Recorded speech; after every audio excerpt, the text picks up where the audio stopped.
So sa video na to ay pag-uusapan natin kung paano gawing madali yung pagpaparenovate or yung renovation. Alam nyo ba na kadalasan sa mga pinapagawang renovation project ay nadidelay at lumulobo yung gastos? Kung ayaw mong masayang ang oras at pera sa renovation, ito ang mga kailangan mong tandaan. It's always good to have a clear detail of every improvement in your renovation. So, kailangan natin maging klaro kung ano yung gusto nating kalabasan sa ating bahay or yung ating pinapa-renovate. Kasi kung pabago-bago ka ng iyong mga plano or hindi ka nag-stick kung ano ba talaga yung gusto mo na magiging result, ang mangyayari talaga is that mag-change ka instead na nagawa na yung bagay na yon or napinturahan na yung area na yon. Tapos naisip mo pala na, ayusin ko na lang to, palakihin ko na lang to or gibain ko to. Yung mga scenario na yan is magpapatagal sa pagpapagawa ng iyong renovation. So, maigi talaga na sa start pa lang, kung you are working with an architect or an engineer or a contractor or ikaw lang, nagpaparenovate ka, kailangan clear ka sa mga gusto mong mangyari. Kung magpapadagdag ka ba ng additional na improvement or aesthetic sa iyong place. Example, sa living room, naisipan mo na pagandahin siya, lalagyan mo ng accent wall, like naisipan mo na maglagay ng WPC or wood plastic composite para sa iyong living room. Tapos, magmamount ka sa wall ng console table mo, yung tipong nakahanging siya or floating, para maging sleek ang design, tapos minimalist, ganon. Yung kailangan sa mga gusto mo, sa renovation na gusto mong gawin, ma-determine mo talaga ano yung mga gagawin. Like, magpipintura ka ba sa wall? Magre-repaint ka ba sa iyong mga doors? Ano ba yung mga additional mo na ipapadagdag? Like, magpapalagay ka ba ng mga mirrors sa CR or improvement? Maglalagay ka ba ng mga hot and cold shower? Example, walang provision sa building. So,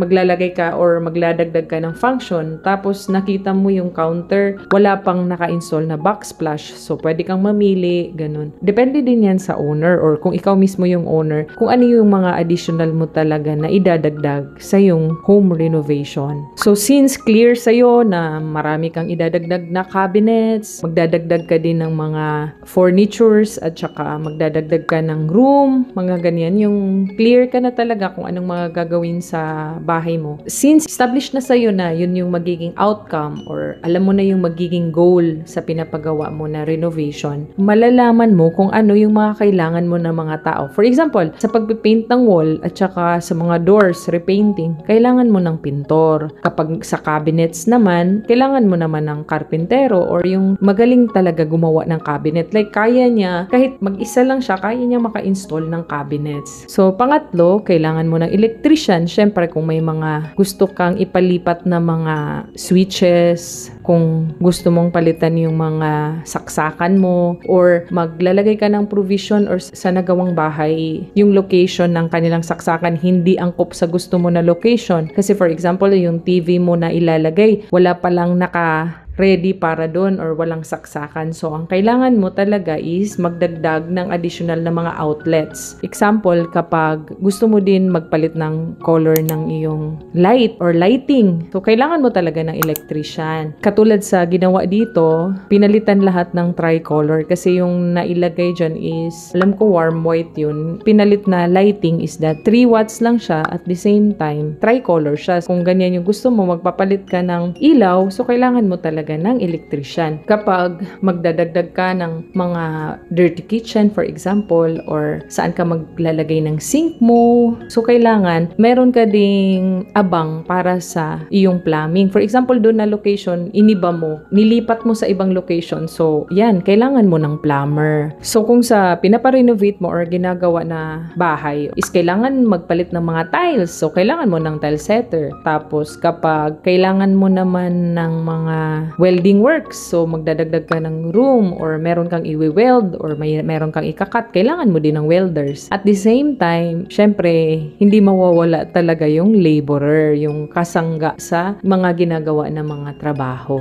So, para maging madali din talaga yung renovation mo, since established na sa'yo yung outcome, meron ka ng mga tao, pinaka-importante din talaga yung logistics, kung paano kabilis magbigay ng mga materials na ni-request. Kung ito ba ay ni-request ngayon, tapos mamaya, next day pa. So, di ba, ang tagal. So, maigi talaga na within the day, ma-request na nila yung kailangan nila for the next day. Hindi yung tipong mag-aantay sila. So, kailangan talaga na ang logistics ay mabilis. So, isa to sa mga kailangan talaga sa construction. At the same time, makakapili ka or makakahanap ka ng murang supplier or mas cheaper or mas mura. Kasi in every item, meron talagang mas mababa na supplier na nagbibigay ng magandang presyo. So, kung hindi mo inaayos or wala kang logistics, like walang driver na magpipick up, walang kukuha, walang magpapakanvas, tapos iniipon lang yung mga request for the next day, yun, magkukos talaga yun ng delay. Sayang naman yung bayad dun sa mga skilled workers na nakatambay kung wala silang magagamit na item. So, isa yan sa mga babantayan talaga. Like, dapat responsive or mabilis ka talaga sa mga request nila para maiwasan yung delay at additional na gastos. So, aside sa owner, maganda na nandyan talaga may assign na engineer or lead man kung wala mang engineer. Para pag may mga